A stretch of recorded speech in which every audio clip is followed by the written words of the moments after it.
You know, they say it's better to be pissed off than to be pissed on, but I say there has to be more than those two options.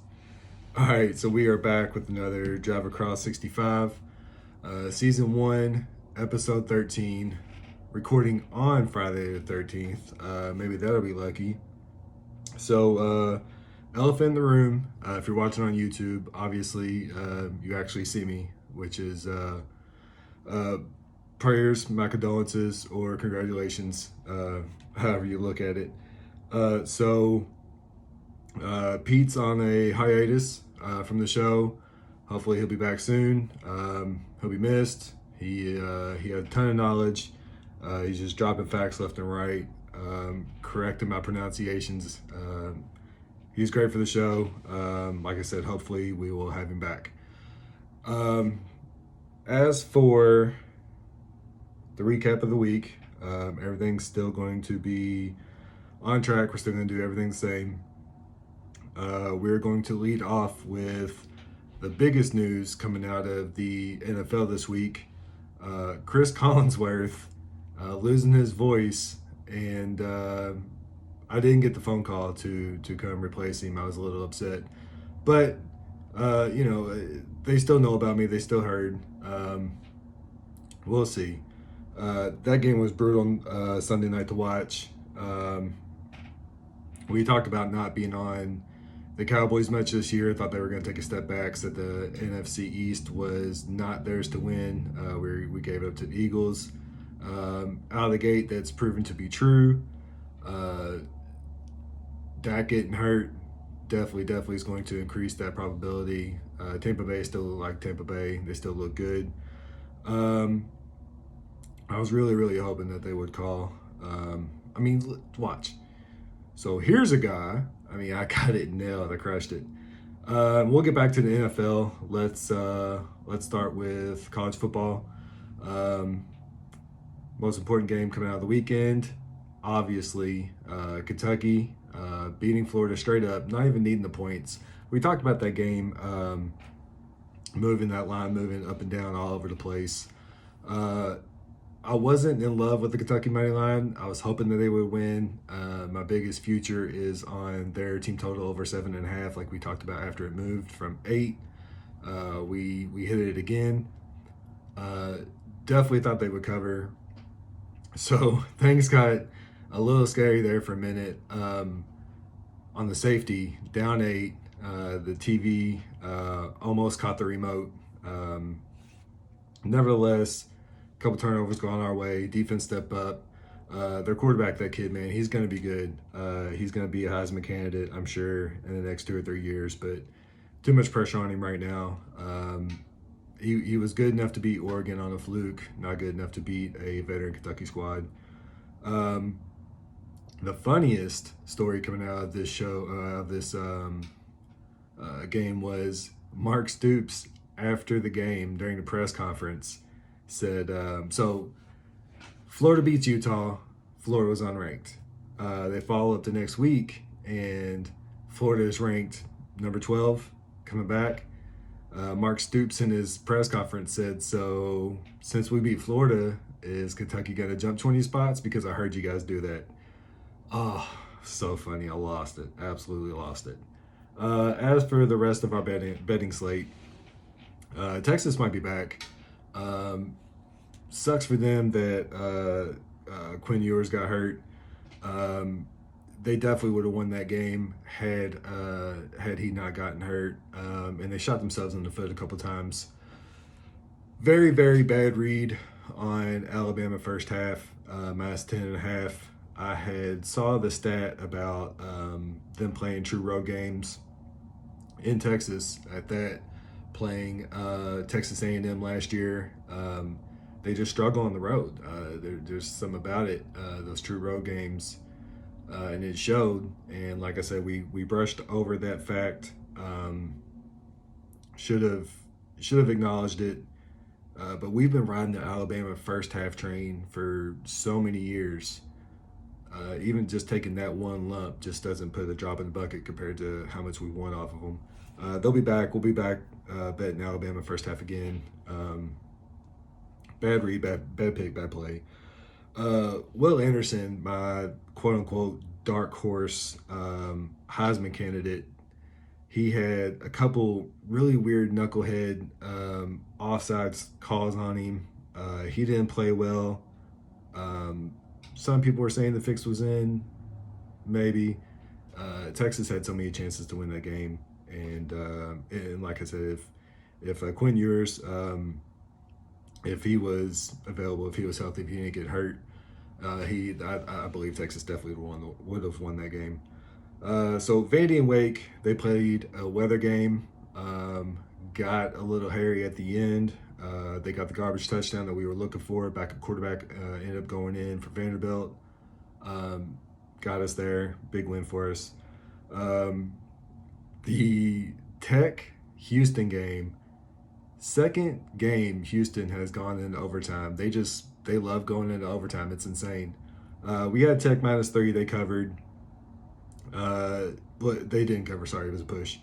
There was one series that went turnover on downs where Tech's quarterback slipped, had 20 yards of green grass in front of him and just slipped on the turf, fell on 4th and short.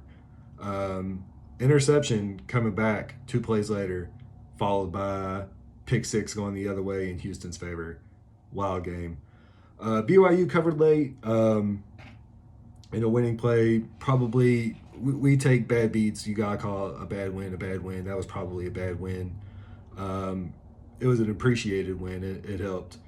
The Mississippi State Arizona game. The game started 15-7. We had 22 points in like the first 8 minutes, I think, 10 minutes.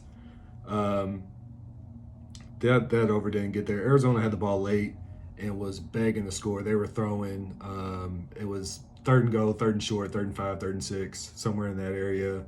4th and 5, 4th and 6, and they were still throwing, trying to score down. Didn't get there. It is what it is. The Michigan first quarter. This play is exactly why I wanted to start voicing opinions on betting sports. Michigan first quarter, they come out and scored 2 plays against Hawaii. Hawaii went 3 and out, 3 and out, 4 and out, 5 and out, 3 and out. Michigan first 2 plays scored, turned around. I think 5 plays scored in the first quarter, up 21-0. At the end of the first quarter, I believe they definitely covered the 13.5. Here's why that is such a sharp play and something you can take advantage of, I believe, in the future. So Michigan can obviously score 20, 25 points easy any given quarter against Hawaii. Easy. The spread was 55.5, 56. So essentially what the bookmakers are saying is they'll come out and they'll put their points up early and take the air out of the ball mid-3rd quarter, starting the 4th quarter, late to the 4th quarter. You can't. They can't make the line 80 points. You can't, because everybody would take Hawaii and would win. You can't make any particular quarter 25 points because it neglects the spread. It doesn't work. The math isn't there. So what they had to do is you have to break down the quarters according to the spread of the game. 13.5, 27, 54. That's where the math is. And if you try to make a 20-point first quarter, 2nd quarter, 3rd quarter spread, it contradicts the line of the game. There's too easy to hedge right there. So we'll be on plays like that throughout the year. It's just kind of easy pickings, free money. A game we were not on that I have to talk about that really hurt my feelings. Kansas beat West Virginia as a 14-point underdog, and we had them as one of our preseason picks, taking the Kansas team total under. Whoops. They beat West Virginia as 14-point underdogs. There's nothing you can do. You just take that loss. You just hang it up. So jumping back to the NFL, Texans Colts under 46, never in doubt. Except for it was 20-20 for the entirety of overtime, and there was a ton of doubt. I was a little worried. Shout out to the Colts for getting there first and foremost. They led the game majority of the game. Uh, Colts came back late. Nevertheless, we are who we thought that they were. We knew that the Colts weren't going to be great this year, even under the new leadership of Matt Ryan. We knew that the Texans were going to play defense. Wasn't really keen on them scoring, but 20 points, it's not like they were blowing the roof off. Shout out to the Texans Colts under 46 for staying under during all that overtime. Vikings, Green Bay. Now, this one got me a little bit. So here's the thought process and what went wrong and how we're going to think of it in the future. Vikings come out, score first drive. They have an offense. Okay, we're aware of it. Green Bay had the opportunity to come out first drive. Aaron Rodgers just throws a dime to Christian Watson, just drops in the bucket, and he drops it. He dropped the bucket. So, and it kind of set the tone for the rest of the game. The Vikings can score and will score. They will play according to the environment or the predicament, the conditions that they're in. So if they don't need to score, obviously they're not going to. They're set up sort of like a lot of Peyton Manning's Colts teams that I saw, where the mission was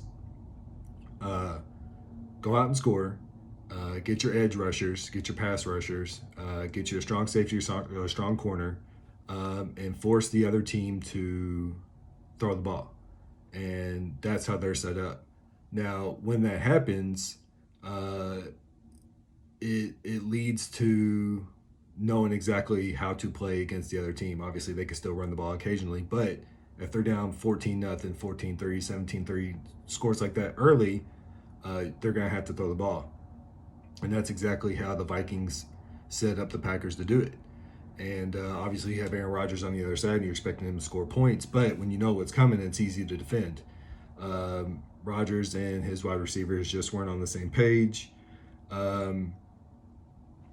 We're still going to be on the Vikings. Shout out, they covered. They won. The total didn't get there. We will investigate some more on how we're going to approach the Vikings the rest of the season. I still want to back them. I still like them. Maybe look at some team total overs for the Vikings and not so much game totals. Their defense is a little bit better than what we thought, and they're set up to defend the pass, and it was proven. So, probably we can say bad read on the over. We are expecting the Packers to compete. Good read, obviously taking the Vikings, taking them in their futures and whatnot. But nevertheless, got to chalk that over up as a loss, and we'll figure it out later. Panthers, Browns. Panthers lost on a fake spike play where the referees threw a flag, got on the microphone and announced that it was a fake spike and they're fine, nothing's wrong. Clearly in the rules says you cannot fake spike, and apparently they weren't made aware of it. You never want to blame one official or one play from either team on the whole game, but I mean, in this case, you call a spade. That game decided, or that play pretty much decided the game. Honorable mentions: the Dolphins. We talked about being on them. We backed off of them. We liked them. We hated them. We loved them. We got some waddles. That was awesome. Big game for them. Big win. Saw a stat. Belichick was 25-4 facing rookie head coaches. We talked about stats don't lie, numbers don't lie, but sometimes they do. There's one. The Chiefs might be good. We'll talk about them in a minute. When we look at the Thursday night game, I definitely have to lay on the sword on my Travis Kelce takes. He did his thing. Again, we'll talk about more. I don't think the Cardinals are good. Maybe the Chiefs are good. We'll dive into that. The daily pick, our first weather game, huge. God, we should have went 5 units on it, man. For those of you who didn't see it on YouTube, Twitter, Instagram, we saw that the Niners Bears had a monsoon over their heads in an attempt to play that football game. They couldn't pass, couldn't run, couldn't throw. The total was 37.5. We took the under. We called an audible at the line of scrimmage. About 45 minutes before the game, we hopped on the under, cashed it pretty easy. 7-0 at halftime. Big win for us, big win. The funniest thing coming out of that game, the out of bounds line was crooked. I mean, in true Bears Soldier Field fashion, the out of bounds line was crooked. Bears won. We wanted the lean Bears. Wasn't sure. It's a big spread.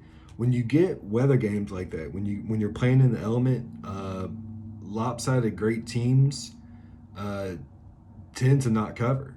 Sometimes it just levels, in a matter of speaking, the playing field, right? So you have a 6-point favorite, not a huge favorite. They're supposed to be a more talented team, but in the element, you have grown men running against grown men in mud and rain trying to throw a ball in the water. You take the points, and Bears prove that. The other funny thing coming out of this game was the announcement of the Bears. They announced that their new stadium is going to have a dome on it, and they announced locations and stuff. The only way the Bears win this game is in the element. If they're in a dome, if they're playing in Minnesota in a dome, they lose, and they use the element to their advantage. Soldier Field is already jacked up for the season. There's no coming back. So we talked about Chiefs, Chargers. It's the Thursday night game coming up. Total is 54.5. Opened at 3. It's up to 4.5, depending on the sports book that you're coming across. So let's break down this game a little bit. Let's talk about it. Let's see where we land. It's last year, the Chiefs and Chargers, the 2-game totals ended 54 and 62 points. The Chargers won at Kansas City in Week 3, 30-24, and lost at home in overtime, 34-28. So essentially the same scores. They just flipped fields, split the series. We're thinking that's probably going to be the same case this year. Not to jump ahead of the pick, but if you have 2 evenly matched teams on the road or not, proven both teams can win on the road, you have to take the points. And I have 0 reasons for it. We'll support it. So obviously one big advantage the Chargers have over the Chiefs is their defense. They added defense, picking up Khalil Mack. They played the Raiders over the weekend. Josh McDaniels, insane offensive mind. Obviously, Devontae Adams still got his. But nevertheless, this Chargers defense stood them up. I mean, they did what they're programmed to do, what they bought Khalil Mack for. The Chiefs' defense last year improved. Start the season, middle of the season was not good. Tightened up towards the end of the year. It was one of the more shocking trends, especially betting trends that we kind of missed last year. Um, Betting against the Chiefs or betting overs, and their defense just out of nowhere stepping up. A lot of that was due to Ty Matthew, who plays for the Saints now. Shout out, they got their win. Uh, Plays for the Saints now. I think the Cardinals are not good. I do not think they're good. They were missing key pieces against the Chiefs. Kind of got into quicksand. Didn't have their best offensive weapons. Missing pieces on defense, obviously. So the final score of that Chiefs Cardinals game, I don't think is indicative of what the Chiefs are. And I think we found out what the Chiefs are this week, even though it is at home. It is a Thursday night game. Not a lot of prep time. I think that the Chargers will definitely show that they have the better defense. Um, like I said, the line opened up at 3, moved to 4 with the Keenan Allen him being out, moved the line definitely. Everybody ran to the sports books, put their bets in. That's a big deal. He's not their only weapon. Okay, DeAndre Carter, 3 receptions, 64 yards. Gerald Everett, 3 for 54, 3 receptions, 54 yards. Herbert's still going to have his targets. He's still going to have people to throw it to. Brandon Staley is going to have them ready. They're going to spread the ball out. Not to mention Austin Eckler. Ever heard of him? We're definitely going to back him. He's minus 140 anytime touchdown score. Zero value there, and I still absolutely love to play. So we're going to back that. I don't have a size on the total. I wish I did. If it gets to garbage time, man, anything can happen. And in 3 or 4 minutes, we could see 14 points, and not surprise me with both the quarterbacks on either side. I do like we are going to take. Actually, you know what? We're going to make it the Drive Across 65 road dog of the week. Chargers +4.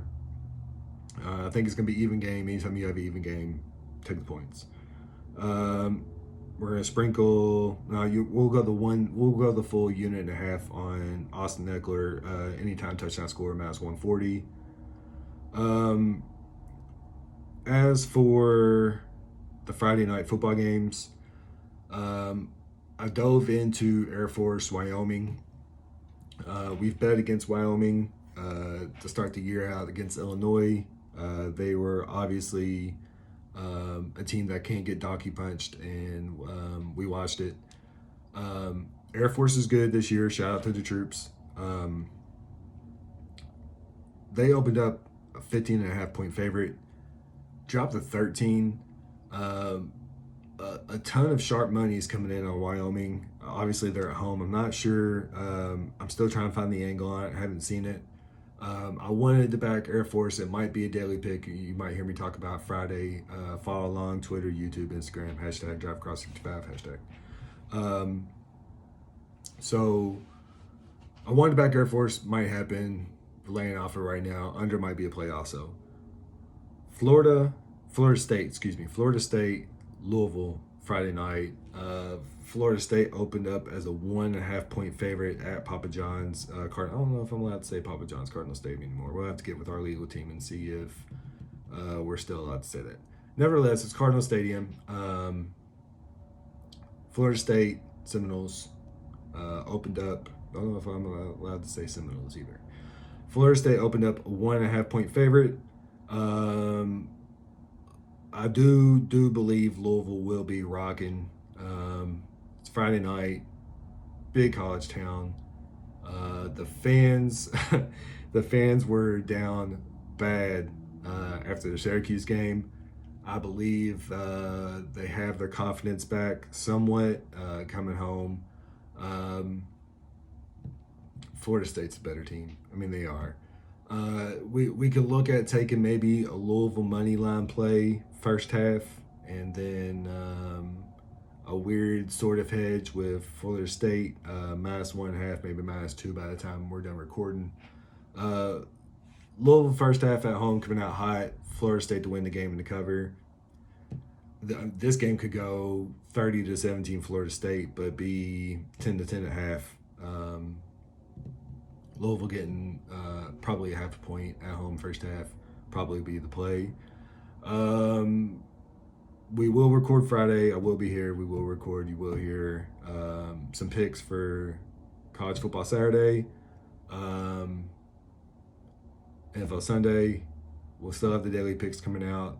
Again, sucks not having Pete, sucks not having co-host, but I dedicated myself to doing the podcast, and I'm going to keep doing it. Shout out to everybody still listening. Love you guys. That's a wrap, guys. Episode 13 on the 13th, not Friday the 13th, but episode 13 on the 13th. Hashtag Drive Across 65. Good luck, everybody.